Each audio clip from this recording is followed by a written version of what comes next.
आज के लेक्चर को मैं कहानी से शुरू करूंगा जिसमें एक हेनरी नाम का लड़का होता है। वो एक 16 साल से कम उम्र की लड़की जिसका नाम एनी है उसको भगा के ले जाता है बिना एनी के पेरेंट्स की कंसेंट के।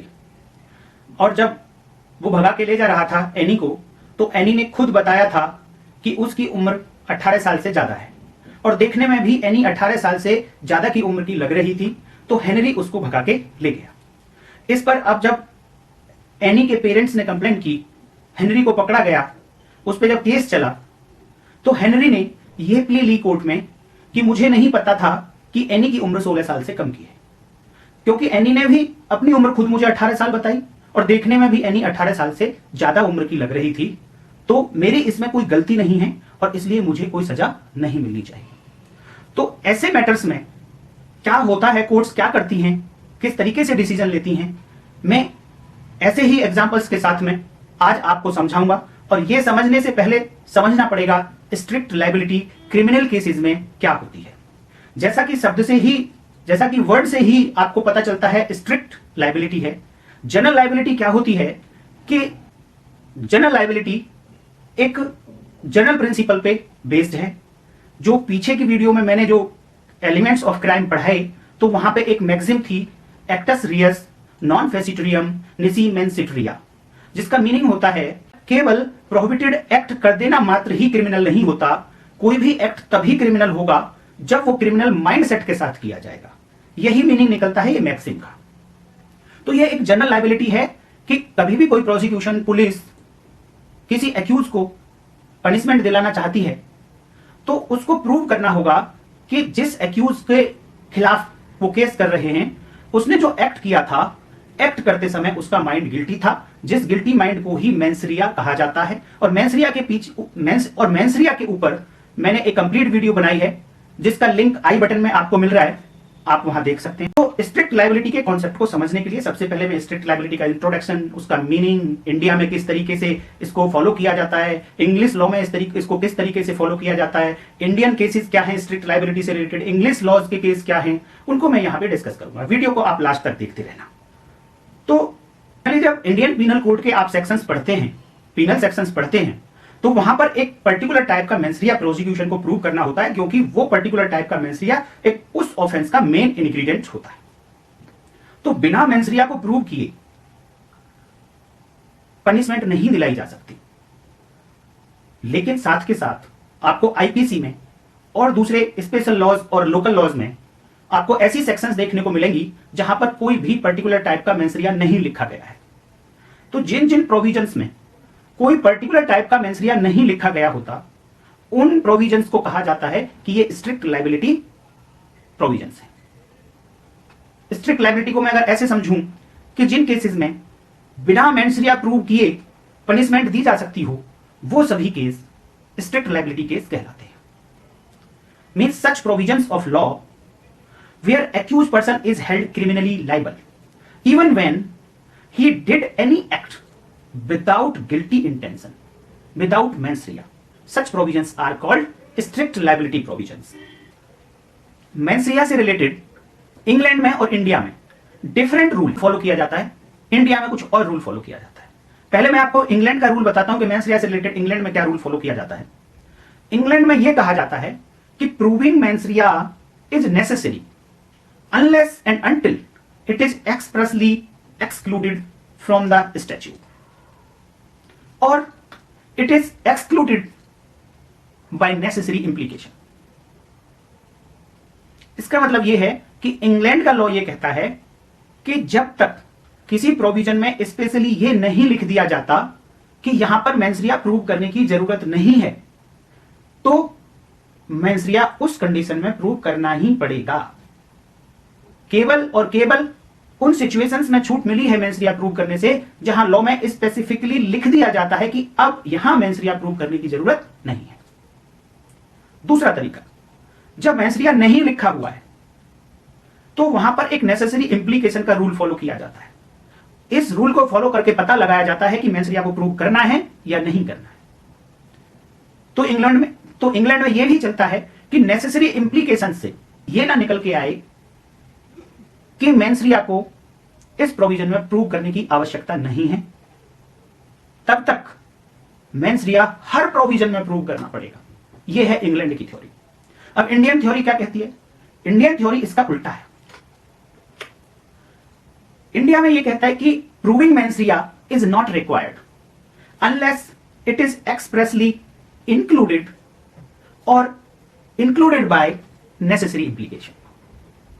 इट मींस कि इंडिया का लॉ इस तरीके से फॉलो होता है कि जब तक प्रोविजन में स्पेशली लिख नहीं दिया जाता कि इस पर्टिकुलर टाइप का मेंस्ट्रिया प्रूव करना पड़ेगा, तब तक मेंस्ट्रिया को प्रूव करने की जरूरत नहीं है। या फिर दूसरा तरीका कि जहां पर मेंस्ट्रिया किसी भी टाइप के मेंस्ट्रिया का यूज नहीं हुआ, वहां पर नेसेसरी इंप्लीकेशन का रूल फॉलो करो और यह चेक करो नेसेसरी इंप्लीकेशन के रूल से यह निकल के आता है कि मेंस्ट्रिया को प्रूव करना है। अगर यह निकल के आता है कि हां करना है, तभी मेंस्ट्रिया को प्रूव करना होगा, अदरवाइज मेंस्ट्रिया को प्रूव करने की जरूरत नहीं है। ऐसा इंडियन लॉ में लिखा है। क्या होता है नेसेसरी इंप्लीकेशन, मैं एग्जांपल के साथ आपको बताऊंगा। बस वीडियो को आप लास्ट तक देखते रहें। वीडियो अच्छी लग रही है तो लाइक भी करते हैं, चैनल को सब्सक्राइब भी कर लें। अब क्वेश्चन आता है कि हमारे आईपीसी में कौन कौन से ऐसे प्रोविजंस हैं जो स्ट्रिक्ट लायबिलिटी प्रोविजन कहलाते हैं। आप चैप्टर 6 देखें आईपीसी का, जो क्राइम अगेंस्ट स्टेट है। जब आप 121 आईपीसी से लेकर 127 आईपीसी तक पढ़ेंगे, जिसमें 124 कैपिटल ए सेडिशन ये भी इंक्लूडेड है, तो आप पाएंगे कि किसी भी प्रकार का कोई मेंस्ट्रिया वहां पर नहीं लिखा गया है। इट मींस ये प्रोविजंस स्ट्रिक्ट लायबिलिटी प्रोविजंस हैं और इंडियन रूल को यहां पे फॉलो करें मेंस्ट्रिया के रिगार्डिंग, तो यहां पर मेंस्ट्रिया प्रूव करने की कोई जरूरत नहीं है एक्यूज को पनिशमेंट दिलाने के लिए। सिमिलरली कुछ ऑफेंसेस हैं, offence against women, section 354 capital A, 354 capital B, 354 capital D. जब आप इनकी भी लैंग्वेज आईपीसी में पढ़ेंगे तो वहां पे भी पाएंगे कि आप किसी भी प्रकार का कोई मेंस्ट्रिया वहां पर मेंशन नहीं किया गया है। इट मींस अगर कोई व्यक्ति किसी लेडी को, किसी फीमेल को फॉलो कर रहा है, स्टॉकिंग कर रहा है, और ये कंप्लेंट की जाती है कि मुझे ये लड़का या ये पर्सन मुझे स्टॉक कर रहा है, किसी फीमेल के द्वारा ऐसी कंप्लेंट की जाती है, तो ये प्रूव करने की जरूरत नहीं है कि ऐसा करने की उसकी इंटेंशन थी या नहीं थी। आप आईपीसी में सेक्शन देखें किडनैपिंग, जो डिफाइन की गई है सेक्शन 359, 360 में और 361 में, और किडनैपिंग की जो पनिशमेंट है वो दी गई है 363 आईपीसी में। बीच में बचती है एक सेक्शन 362, उसमें एबडक्शन को डिफाइन किया गया है। मैं यहां पे आपको बता दूं, बहुत जगह आपको सुनने को मिलेगा, पढ़ने को मिलेगा कि एबडक्शन भी स्ट्रिक्ट लायबिलिटी प्रोविजन है, पर आप ध्यान से पढ़िए कि 363 आईपीसी ये किडनैपिंग की पनिशमेंट की बात करता है, और जब 363 पढ़ते हैं तो किसी भी टाइप का कोई मेंस्ट्रिया वहां पर नहीं लिखा गया, तो ये तो क्लियर कट प्रोविजन हो गया कि स्ट्रिक्ट लायबिलिटी प्रोविजन से। लेकिन 362 ये डेफिनेशन बताता है एबडक्शन की, लेकिन जब पेनल प्रोविजन किसी एक्यूज के अगेंस्ट अप्लाई किए जाते हैं कोर्ट में, तो एबडक्शन के लिए ये पेनल प्रोविजंस हैं 364, 365, 366 एंड सो ऑन। हां, ये 364 से लेकर 366 और एंड सो ऑन ये किडनैपिंग के लिए भी है, लेकिन किडनैपिंग की पनिशमेंट, अकेले किडनैपिंग की पनिशमेंट 363 में दी भी गई है, लेकिन अकेले एबडक्शन की पनिशमेंट कहीं भी नहीं दी गई।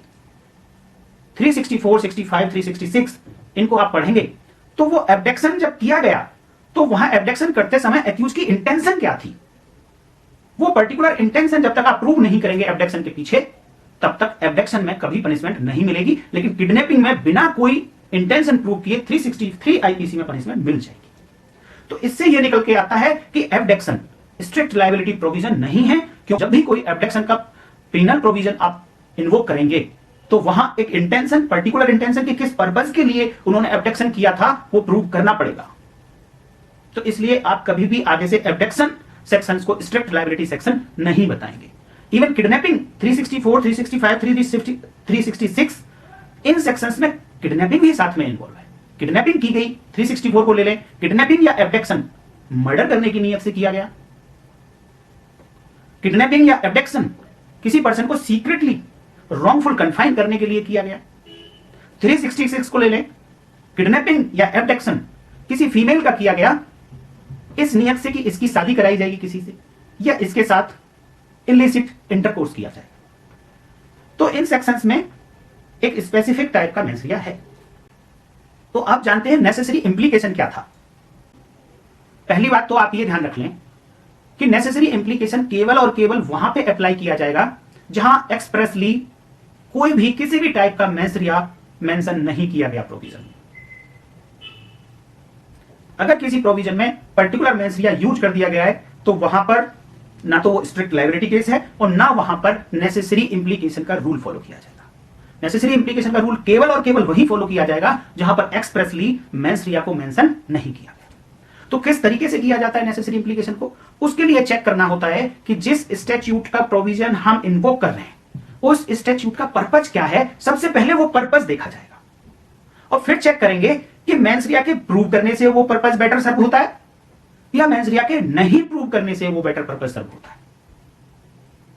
अगर मेंस को प्रूव करने से बेटर पर्पज सर्व हो रहा था तो फिर मेंस प्रूव किया जाएगा, तभी पनिशमेंट मिलेगी। और अगर मेंस के नहीं प्रूव करने से बेटर पर्पज सर्व हो रहा था तो मेंस को प्रूव बिना किए ही पनिशमेंट मिलेगी। तो यही है नेसेसरी इंप्लीकेशन का रूल।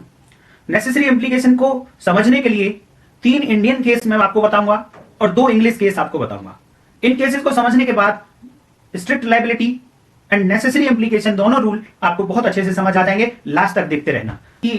और दोस्तों इस वीडियो की जो पीपीटी होगी वो मैं आपको टेलीग्राम के चैनल पर, जो टेलीग्राम के चैनल का लिंक वीडियो के डिस्क्रिप्शन में आपको मिल जाएगा, वहां पे पीपीटी आपको मिल जाएगी, वहां से आप देख सकते हैं। पहले केस का नाम है Nathulal versus state of Madhya Pradesh AIR 1966 SC 43। इस केस में यह प्रूव हुआ था कि मेंस को प्रूव करने से बेटर पर्पज सर्व होता है स्टैट्यूट का, इसलिए स्टैट्यूट में स्पेसिफिकली मेंस मेंशन नहीं होने के बावजूद भी मेंस को प्रूव करने के बाद ही पनिशमेंट दी जा सकती है। दूसरा केस है state of Maharashtra versus mayor हंस जॉर्ज। इसका दूसरा नाम है state of Maharashtra versus MH George. इसकी साइटेशन है AIR 1965 SC 722। इस केस से यह समझ में आएगा कि मेंस को प्रूव नहीं करने से स्टैट्यूट का बेटर पर्पज सर्व होता है, तो मेंस प्रूव करने की जरूरत नहीं है, बिना मेंस प्रूव किए ही पनिशमेंट दे दी जाएगी। तीसरा केस है Indo China stream navigation company limited versus Jasjit Singh, collector of custom. इस केस में भी यही डिसाइड हुआ कि मेंस प्रूव नहीं करने से स्टैट्यूट का बेटर पर्पज सर्व होगा, इसलिए यहां पर बिना मेंस प्रूव किए ही पनिशमेंट दी गई। 2 इंग्लिश केस हैं जिनके नाम आप स्क्रीन पर देख सकते हैं, क्वीन वर्सेस प्रिंस, साइटेशन भी आपको दिख रही है, और दूसरा केस है क्वीन वर्सेस टॉलसन। इन दोनों केसेस को भी समझने से आपका कॉन्सेप्ट क्लियर होगा कि इंग्लैंड में किस तरीके से स्ट्रिक्ट लायबिलिटी के कॉन्सेप्ट, नेसेसरी इंप्लीकेशन के कॉन्सेप्ट को अप्लाई किया जाता है। तो सबसे पहले मैं ले लेता हूं Indian case Nathulal versus state of Madhya Pradesh. इस केस में क्या हुआ, नाथूलाल जी जो हैं वो एक ट्रेडर हैं, गेहूं को स्टॉक करके रखते हैं अपने गोदाम में सेल करने के लिए। इस काम के लिए लाइसेंस की जरूरत होती है, तो नाथूलाल जी ने लाइसेंस अप्लाई कर दिया अथॉरिटीज के पास में, और जो लाइसेंस के साथ जितने भी डॉक्यूमेंट्स की आवश्यकता थी वो डॉक्यूमेंट भी उन्होंने सबमिट कर दिए, लेकिन अभी तक लाइसेंस इशू नहीं हुआ था। लेकिन फिर भी नाथूराम जी ने स्टॉक करके गेहूं का उसकी सेल शुरू कर दी। तो अथॉरिटीज ने जब रेड की तो ये पाया गया कि नाथूलाल जी को अभी तक लाइसेंस इशू नहीं हुआ है, इनके पास लाइसेंस नहीं है, फिर भी ये इन्होंने गेहूं को स्टॉक करके उसकी सेल कर रहे हैं। तो इनको प्रोसिक्यूट किया गया। प्रोसिक्यूशन के दौरान नाथूलाल जी ने यह प्ली ली कि मेरा कोई ऐसा मेंसरिया नहीं था लॉ को वायलेट करने का, क्योंकि मैंने तो जो लाइसेंस की जरूरत थी उस लाइसेंस को अप्लाई करने के लिए, उस लाइसेंस को लेने के लिए अप्लाई किया हुआ था, नेसेसरी डॉक्यूमेंट्स को सबमिट किया हुआ था, और अथॉरिटीज ने मुझे अभी तक ये नहीं बताया है कि मुझे लाइसेंस इशू नहीं किया जा रहा है, मेरी एप्लीकेशन को डिसाइड नहीं किया है। तो मैं इस बिलीफ में कि मुझे तो लाइसेंस मिल ही जाएगा, तो मैंने ट्रेडिंग का काम शुरू कर दिया था, मेरा कोई मेंसरिया नहीं था, इसलिए मुझे पनिशमेंट नहीं मिलनी चाहिए। तो लोअर कोर्ट ने इनकी प्ली को एक्सेप्ट करते हुए इनको एक्विटल कर दिया। लेकिन जब स्टेट ने इनकी अपील की हाई कोर्ट में, तो हाई कोर्ट ने यह कहते हुए किसी भी टाइप का कोई मेंसरिया वहां रिक्वायरमेंट नहीं है इनको प्रोसिक्यूट करने के लिए, जिनका prosecution section 7 essential commodities act 1955 में हो रहा था। तो इस सेक्शन में किसी भी टाइप के मेंसरिया को प्रूव करने की जरूरत नहीं है, क्योंकि वहां पे मेंसरिया मेंशन नहीं है। यह प्ली लेते हुए हाई कोर्ट ने लोअर कोर्ट के जजमेंट को सेटिस्फाइड करके नाथूलाल जी को पनिशमेंट सुना दी।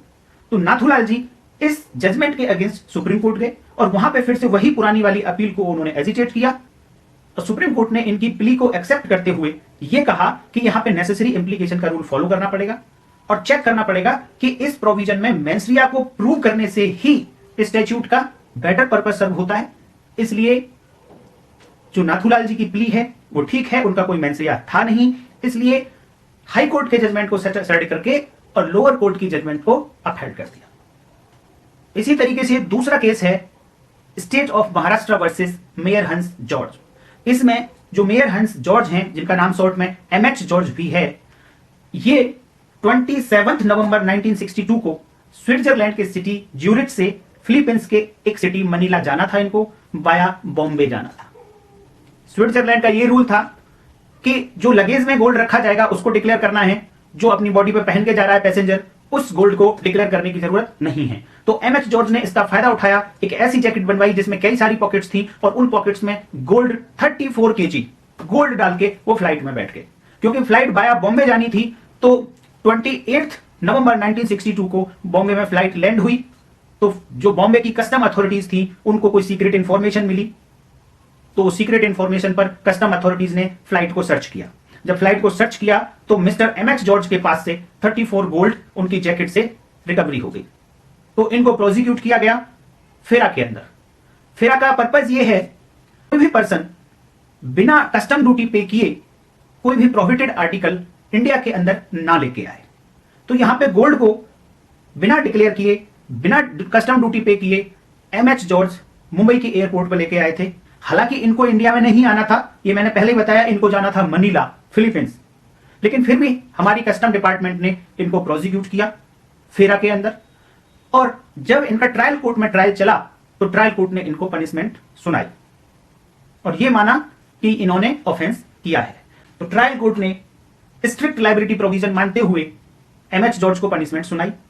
इसलिए एमएच जॉर्ज ने हाई कोर्ट में अपील की और वहां पर प्ली ये ली, इन्होंने कहा कि मेरी जानकारी में नहीं था कि आरबीआई ने 24 नवंबर को ऐसा कोई नोटिफिकेशन इशू कर दिया है, ये मेरी जानकारी में नहीं था। दूसरी प्ली ये ली कि मेरा कोई मेंस्ट्रुआ नहीं था इंडियन लॉ को वायलेट करने का। तो हाई कोर्ट ने यह माना कि जो आरबीआई ने नोटिफिकेशन जारी किया 24 नवंबर को और वायलेशन हुआ है, एमएच जॉर्ज मुंबई बॉम्बे पहुंचे 28 नवंबर को, तो हाई कोर्ट ने यह माना कि मिस्टर जॉर्ज की नॉलेज में यह नोटिफिकेशन नहीं था और इनका कोई मेंस्ट्रुआ भी नहीं था। इसलिए उन्होंने ट्रायल कोर्ट के जजमेंट को सेट असाइड किया और मिस्टर जॉर्ज को एक्विट कर दिया। इसी वजह से इस एक्विटल जजमेंट के अगेंस्ट स्टेट ऑफ महाराष्ट्र ने अपील की सुप्रीम कोर्ट में और सुप्रीम कोर्ट ने यह डिसाइड किया नेसेसरी इंप्लीकेशन के रूल को फॉलो करते हुए कि यह प्रोविजन स्ट्रिक्ट लायबिलिटी प्रोविजन है और इस केस में अगर मेंस्ट्रुआ को प्रूव करने की परमिशन दे दी जाती है तो फेरा का जो पर्पस है वो सर्व नहीं होगा और इस लूप होल का फायदा उठा के सभी लोग स्मगलिंग करते रहेंगे और फेरा एक डेड लेटर बनकर रह जाएगा। इसलिए ये स्ट्रिक्ट लायबिलिटी केस है और यहां पर मेंस्ट्रुआ को प्रूव नहीं करने से ही बेटर पर्पस सर्व होता है फेरा का। इसलिए मेंस्ट्रुआ की प्ली बिल्कुल नहीं चलेगी। और दूसरा जो उन्होंने ये कहा कि 24 नवंबर को आरबीआई ने कोई ऐसा नोटिफिकेशन जारी कर दिया था, गजेट में पब्लिश करा दिया था, ये मेरी नॉलेज में नहीं था, तो ये कहा गया कि ये मिस्टेक ऑफ लॉ है और मिस्टेक ऑफ लॉ सभी जानते हैं लॉ में एक्सक्यूजेबल नहीं है। इसलिए दोनों प्ली रिजेक्ट कर दी गई और हाई कोर्ट की जजमेंट को सेट असाइड करके ट्रायल कोर्ट की जजमेंट को अपहेल्ड कर दिया और एमएच जॉर्ज को पनिशमेंट दी गई। यह था दूसरा केस। अब एक और तीसरा केस जो इंडियन केस है, जिसका नाम है Indo China stream navigation company limited versus Jasjit Singh collector of custom. ये कलेक्टर ऑफ कस्टम कलकत्ता का ऑफिस है। दूसरा Indo China stream navigation company limited एक कंपनी है जिसके वेसल्स चलते हैं थ्रू सी, वो गुड्स एंड पैसेंजर को ट्रेवल कराती है।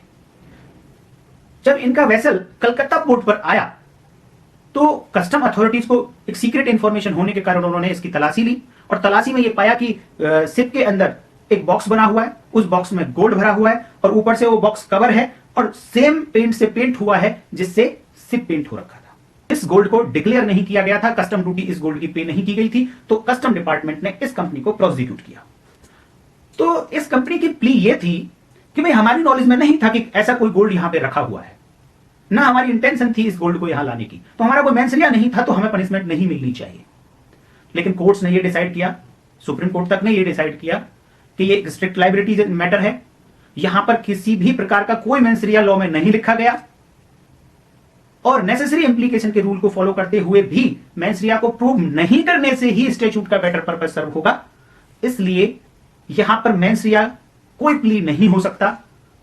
आपके ऊपर स्ट्रिक्ट लाइबिलिटी का कॉन्सेप्ट एप्लीकेबल होता है और उनको पनिशमेंट सुनाई गई। तो ये 3 इंडियन जजमेंट से आपको स्ट्रिक्ट लाइबिलिटी और नेसेसरी इंप्लीकेशन बहुत अच्छे से समझ आ गया होगा। यही दोनों मैटर्स इंग्लैंड में किस तरीके से फॉलो होते हैं वो 2 इंग्लिश केस के थ्रू मैं अभी आपको बता दूं, जिनमें से पहला केस है क्वीन वर्सेस प्रिंस। इस केस को आर वर्सेस प्रिंस के नाम से भी जाना जाता है। जो वीडियो की शुरू में मैंने आपको कहानी सुनाई थी जिसमें हेनरी नाम का एक लड़का एनी नाम की लड़की को भगा के ले गया था, वो इसी केस की कहानी है।